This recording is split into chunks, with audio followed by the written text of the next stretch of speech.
शांत समुद्र किनारे लहरें धीरे धीरे टकरा रही थी। डूबते सूरज ने आसमान को नारंगी रंग से भर दिया था।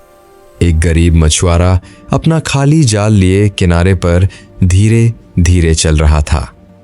उसने एक गहरी आह भरी और फुसफुसाया, एक और दिन। कोई मछली नहीं फंसी।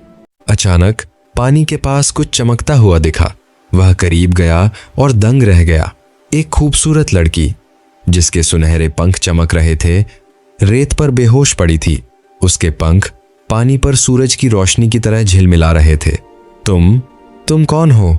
मछुआरे ने धीरे से पूछा। वह नहीं हिली। बिना दोबारा सोचे मछुआरे ने उसे अपनी बाहों में उठाया और अपनी छोटी सी टूटी हुई झोंपड़ी में ले आया। उसका घर बहुत गरीब था।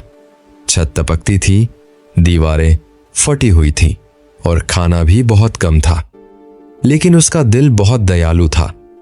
उसने उसके घावों को साफ किया, अपनी इकलौती कंबल उसे ओढ़ा दी और उसे गर्मा गरम सूप पिलाया।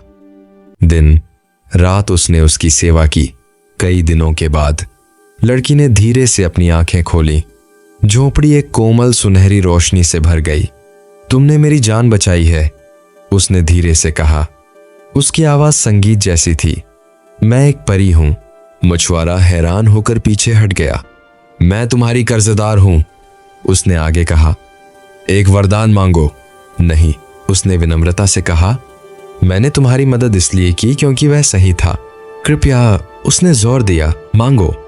वह झिझका, फिर अपनी भूख, अपने टूटे घर और अपनी मुश्किल जिंदगी के बारे में सोचते हुए आखिरकार बोला, मैं चाहता हूं कि मैं फिर कभी गरीबी में ना रहूं। परी धीरे से मुस्कुराई।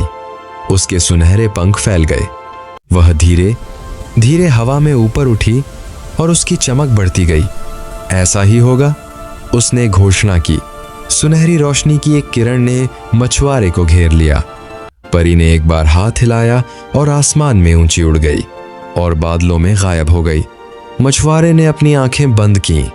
जब उसने आंखें खोली तो उसकी टूटी झोंपड़ी एक आलीशान महल में बदल चुकी थी।